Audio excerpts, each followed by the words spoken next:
now we are going to talk about the material selection process, how we are going to select a particular material for a particular application. How we do this? First step is we must know what application we are going to select the material. Of course, कोई भी चीज़ जब बनानी है, produce करनी है, then we think कि कोई भी चीज़ बनानी है तो ज़ाहिर किसी मकसद के लिए, किसी एप्लीकेशन के लिए, किसी चीज़ के लिए बनानी है, ठीक है. So whatever the goal is, whatever the purpose is, उसके लिए purpose of the application that first of all we must define that thing, ठीक है. जब हम वो डिफाइन कर लेंगे application, then the application will tell what kind of properties are required. For example, what kind of mechanical, electrical, thermal, magnetic properties are required. जिस हमने बात की थी इससे पहले भी मटेरियल सिलेक्शन के स्लाइड में कि फॉर एग्जांपल मैकेनिकल स्ट्रेसेस जो अप्लाई होंगे, मैकेनिकल प्रॉपर्टी जो रिक्वायर्ड होंगी, ठीक है, वो एक बॉयलर के लिए डिफरेंट होंगी, एक ब्रिज के लिए डिफरेंट होंगी, ठीक है, एक किचन यूटेंसिल के लिए डिफरेंट होंगी, इसी तरह कोई एक चेयर बना रहे हैं उसके लिए डिफरेंट होंगी, ठीक है. इलेक्ट्रिक प्रॉपर्टीज इसी तरह डिपेंड करता है, थर्मल इलेक्ट्रिकल इंसुलेटर चाहिए, कंडक्टर चाहिए, सेमी कंडक्टर चाहिए, ठीक है. थर्मल प्रॉपर्टीज इस तरह जो भी प्रॉपर्टीज हैं वो डिपेंड करता है कि एप्लीकेशन कौन सी है, तो उसके लिए किस टाइप की प्रॉपर्टीज चाहिए. Once we have thought of what kind of properties that are required for a particular application or for a particular job, then we go for what kind of you can say once we have identified the property, then we go for what kind of materials that have that might have that kind of required properties. अब हम जब material की बात करते हैं, candidate materials या what kind of possible materials are the candidate materials which are going to have the required properties, then we look into the composition of the material, the structure of the material, structure as in crystal structure of the material or microstructure of the material.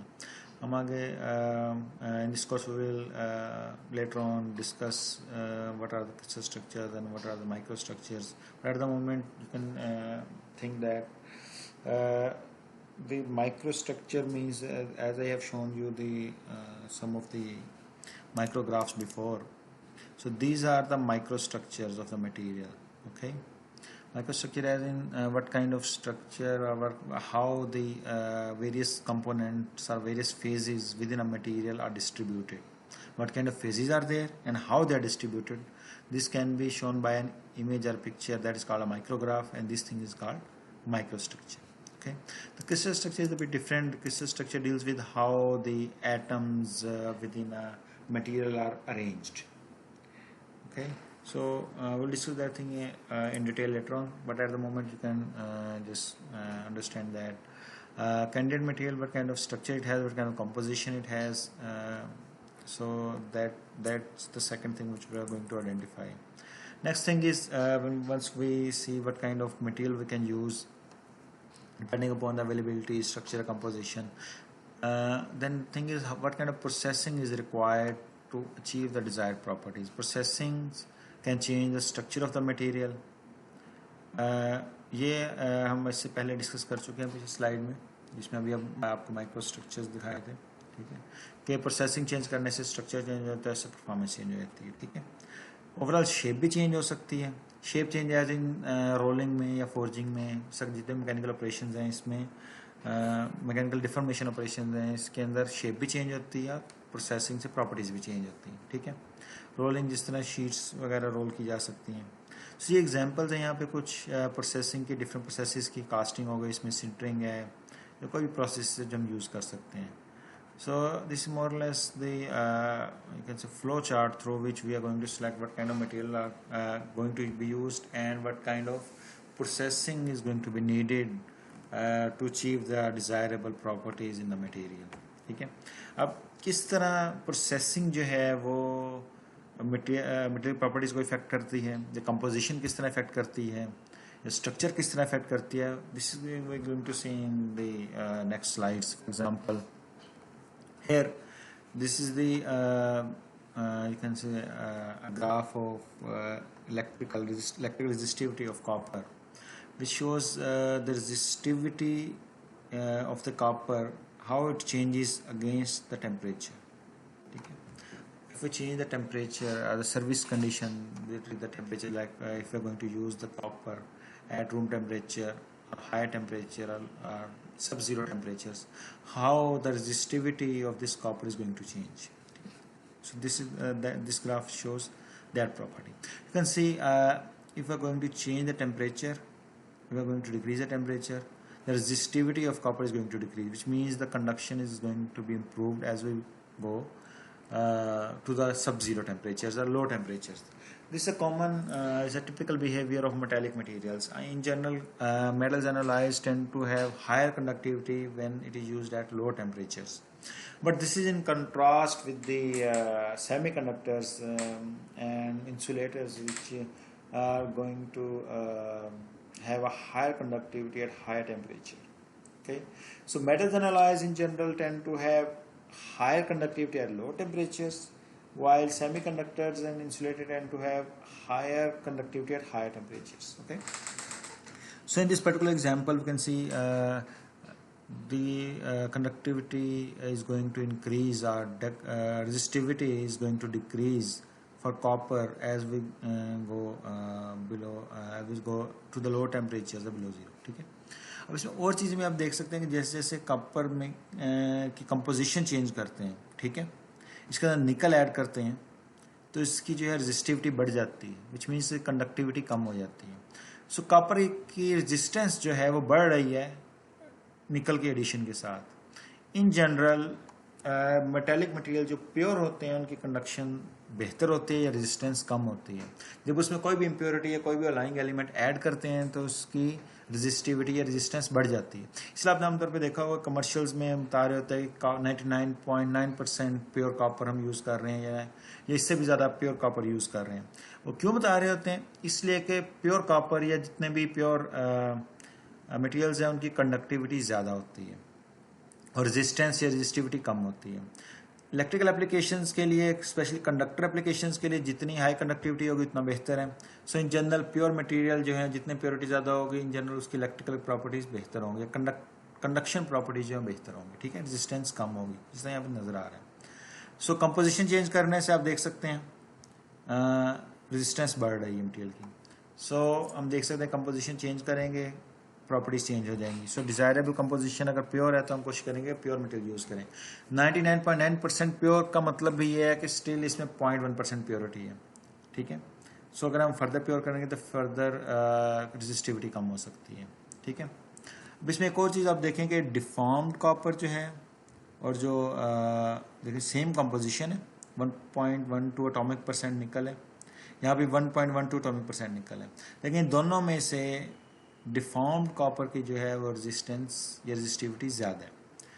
ठीक है, ये normal copper कह लें या नील copper कह लें. ठीक है, कॉपर बेस अलाय. ठीक है, और ये जो है ये डिफॉर्म्ड है. डिफॉर्म्ड एज इन इस पर इसकी रोलिंग की हुई है या इसकी फोर्जिंग या हैमरिंग की हुई है. ठीक है, तो इससे हम ये भी देख सकते हैं कि जब इस पर कोई प्रोसेसिंग करते हैं, जिस तरह रोलिंग कर रहे हैं, रोलिंग से इसकी शीट्स बना रहे हैं कॉपर निकल के अलाय की, तो डिफॉर्मेशन से भी जो है इलेक्ट्रिकल कंडक्टिविटी पे इफेक्ट आता है और रेजिस्टेंस जो है वो मटेरियल की बढ़ जाती है. ये भी एक बहुत कॉमन बिहेवियर है, टिपिकल बिहेवियर है अलाइज का, कि जो मटेरियल डिफॉर्म्ड होते हैं, जो अलाइज जो हैं या मेटल जो हैं जो जब उन्हें डिफॉर्म करते हैं उनकी रेजिस्टिविटी या रेजिस्टेंस बढ़ जाती है. ठीक है, सो हम यहाँ पे देख सकते हैं कि अगर कंडक्शन हाई कंडक्शन रिक्वायर्ड है तो हम कोशिश करेंगे मटेरियल जो है वो जितना प्योर हो उतना बेहतर है, और जितना उसकी प्रोसेसिंग में डिफॉर्मेशन ना हुई हो या उसे हमने हीट ट्रीटमेंट जो है उसमें स्लो कूलिंग की हुई हो तो उसकी रेजिस्टिविटी कम होगी और कंडक्शन ज़्यादा होगी. ठीक है, सो प्रोसेसिंग का और कंपोजिशन का इम्पैक्ट है परफॉर्मेंस या प्रॉपर्टीज़ ऑफ द मटेरियल. ठीक है, so the properties of the material can be change through change in composition or change in processing. Okay, so next example अगर हम देखें तो ये 3 टैबलेट्स नज़र आ रही हैं. ठीक है, हमने पैलेट्स भी कहते हैं. यूजुअली मटेरियल साइंस में इस तरह की हम कोई चीज़ प्रोड्यूस करते हैं हम इसे पैलेट्स कहते हैं. तो ये तीनों पैलेट्स हैं, ये सेम मटेरियल की है. The material is aluminium oxide. Aluminium oxide को हम एल्यूमिना भी कहते हैं. ठीक है, अब इन तीनों में क्या फ़र्क है? कंपोजिशन सेम है, इसमें सिर्फ प्रोसेसिंग का फ़र्क है. ये डिफरेंट कह लें मेथड सिमिलर है लेकिन डिफरेंट कह सकते हैं कि मैं एक ये जो है ये ज़रा केयरफुली प्रोड्यूस की गई है, ठीक है, इसलिए एक्सपेंसिव भी है, और ये जो है मटेरियल जो है ज़रा लेस केयरफुली प्रोड्यूस किया गया है, ठीक है, ये इसी वजह से चीपर भी है लेकिन इसकी प्रॉपर्टीज़ जो है इस मटेरियल से डिफरेंट है, ठीक है।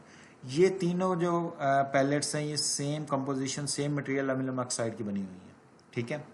ये देखें, ये जो है ट्रांसपेरेंट है, ये ट्रांसलूसेंट है, ये ओपेक है। ये ट्रांसपेरेंट क्यों है? क्योंकि सिंगल क्रिस्टल है, इसके अंदर पोर्स नहीं है, ठीक है। सिंगल क्रिस्टल जो प्रोड्यूस होता है ये एक स्लो प्रोसेस है और ये आमतौर पे एक्सपेंसिव होता है काफ़ी, लेकिन इस प्रोसेस से क्या है कि सेम कंपोजिशन के साथ एक ट्रांसपेरेंट मटेरियल हम अचीव कर लिया, ठीक है। अब कैसे अचीव कर लिया? क्योंकि इसमें कहीं पोर्स नहीं है, पोर्स नहीं है तो लाइट स्कैटर नहीं हो रही, लाइट स्कैटर नहीं हो रही तो इसलिए हम ये एक ट्रांसपेरेंट मटेरियल इसमें आप थ्रू देख सकते हैं, ठीक है। We can see through this particular material. जब उसे हम ज़रा उसमें हम जब पार्टिकल्स को लेकर आपस में सिंटरिंग से प्रोड्यूस करते हैं मटेरियल को, इसमें जब थोड़ी सी पोरोसिटी भी ऐड होती है तो इसके अंदर जो है वो जो है लाइट स्कैटर होना शुरू हो जाती है, इसमें से पास नहीं होती, तो जितनी लाइट कम पास होगी उतना मटेरियल ज़्यादा ओपेक होगा, ठीक है। ओपेक मीन्स वो चीज़ जो जिसका ओपेक है जिसमें से लाइट पास ना हो, तो जितनी पोरोसिटी ऐड होती जाएगी उतना मटेरियल ओपेक होता जाएगा। सो अगर डिज़ायरेबल है कि ट्रांसपेरेंट मटेरियल हो तो हम सिंगल क्रिस्टल की तरफ जाएंगे, अगर डिज़ायरेबल है कि ओपेक मटेरियल हो तो हम पोरस मटेरियल की तरफ जाएंगे, ठीक है। अब डिपेंड करता है कि ऑप्टिकल प्रॉपर्टीज़ किस टाइप की रिक्वायर्ड है पर्टिकुलर मटेरियल में। अगर रिक्वायर्ड है ट्रांसपेरेंट मटेरियल तो एल्युमिनियम ऑक्साइड का ही ट्रांसपेरेंट मटेरियल चाहिए तो हमें इसे सिंगल क्रिस्टल की तरफ जाना होगा या वेरी लो पोरोसिटी मटेरियल की तरफ जाना होगा, ठीक है। हाई पोरोसिटी में ये ओपेक हो जाएगा। सो वंस अगेन हम देख सकते हैं कि फॉर द सेम कंपोजिशन और सेम मटेरियल सिर्फ प्रोसेसिंग चेंज करने से मटेरियल की प्रॉपर्टीज जो है वो चेंज हो रही है, ठीक है। इसी चीज़ को हम आगे हम बात करते हैं, ये एक एग्जांपल है, ठीक है। ये एक प्रैक्टिकल एग्जांपल है कि जो जिस तरह पे लिखा हुआ लिबर्टी शिप्स जो हैं ये वार शिप्स हैं सेकेंड वर्ल्ड वार में। बहुत सारे शिप्स जो इस डिज़ाइन के थे they fail even before leaving the shipyard, ठीक है। सेंटर से जिसे आप देखते थे क्रैक हो गए हैं। ये क्यों क्रैक हुए? Because of the poor choice of the material for the construction of these warships. तो ऑफ कोर्स वारशिप्स उस पर्टिकुलरली जब वार के लिए चाहिए हो, मतलब वर्ल्ड वार के दौरान जब चाहिए थे तो वहाँ पे गए इस तरह के फेलियर जो हैं ये बहुत ज़्यादा मतलब कॉन्सिक्वेंशियल हो सकते हैं for the outcome of the war. So इसमें हुआ क्या है कि जो बहुत सारे इस तक शिप जो फेल हुए हैं इसकी रीज़न ये है कि इसमें चीज़ें से कहते हैं डक्टाइल टू ब्रिटल ट्रांजिशन में क्या है कि मटेरियल जो है उससे आमतौर पे जब कूल डाउन करते हैं लो टेम्परेचर पे लेके जाते हैं तो उसकी टफनेस कुछ कम होती है, ठीक है। लेकिन ऐसा है कि कुछ जिस तरह स्पेशली स्टील या आयरन बेस्ड मटेरियल जो हैं उनकी टफनेस में बहुत ज़्यादा चेंज आ जाता है जब उन्हें हम बिलो ज़ीरो रेंज में लेके जाते हैं, ज़ीरो या below zero depending upon the composition. तो क्योंकि ये मटेरियल्स को एक्चुअल सर्विस सिचुएशन में हमने टेस्ट नहीं किया हुआ था, फॉर एग्जांपल जहाँ पे बहुत ज़्यादा फ्रीजिंग टेम्परेचर्स हैं उस क्या कहते हैं टेम्परेचर्स के ऊपर इस मटेरियल को पहले टेस्ट नहीं किया हुआ था, ठीक है। सो ये सूम किया गया कि जिस तरह रूम टेम्परेचर पे उसकी टफनेस है तो लो टेम्परेचर पे थोड़ी सी कम हो जाएगी लेकिन ज़्यादा फर्क नहीं पड़ेगा, ठीक है। ये assumption this particular assumption prove to be fatal और इस केस में जो कैटास्ट्रॉफिक और क्रिटिकल। सो इस केस में फिर क्या हुआ कि मटेरियल जो डक्टाइल टू ब्रिटल ट्रांजिशन हुई उसमें मटेरियल ब्रिटल हो गया। ब्रिटल मटेरियल जो हैं वो आमतौर पे स्ट्रेसेस को अच्छी तरह हैंडल नहीं करते, वो ब्रेक हो जाते हैं। तो आपको पता है जिस तरह सी के अंदर वैसे ही वेव्स वगैरह हैं तो कॉन्स्टेंटली जो स्ट्रेसेस जो हैं वो इम्पार्ट होते रहते हैं या अप्लाई होते रहते हैं मटेरियल के ऊपर। वेव्स हाई वेव्स भी हो सकती हैं, टाइफून वगैरह भी हो सकता है, हरिकेन की वजह से भी इम्पैक्ट आता है इनके ऊपर, ठीक है। सो जितना मटेरियल जो है वो एक्चुअल सर्विस कंडीशन में टेस्ट किया होगा या near to actual service condition में उतना वो ज़्यादा उसके रिजल्ट्स रिलायबल होंगे। इस केस में इसकी टेस्टिंग प्रॉपर तरीके से नहीं की हुई थी, ठीक है। तो इस वजह से ये जो है ये before even going to the war zone, ये पहले ही शिपयार्ड के अंदर ही बहुत सारे फेल हो गए, बहुत सारे जाके आगे मतलब अपने फर्स्ट या मेडन वॉयज के अंदर ही ब्रेक हो गए। ठीक है, उसकी रीज़न ये बनी कि एक्चुअल सर्विस कंडीशंस में इनको टेस्ट नहीं किया गया था और एक्चुअल सर्विस कंडीशन में मटेरियल की प्रॉपर्टीज़ को चेक नहीं किया गया था। ठीक है, एक कंडीशन ये बनी। दूसरा ये भी था कि इसमें क्रैक प्रोपोगेशन के डिफरेंट मैकेनिज्म्स होते हैं। क्रैक प्रोपोगेशन जो है वो इसमें हमेशा जो चीज़ें एंगल पे होती हैं ना, शार्प एंगल्स पे, फॉर एग्जांपल 90 डिग्री के एंगल पे जब हम कोई भी चीज़ बनाते हैं, फॉर एग्जांपल जैसे डोर्स हैं,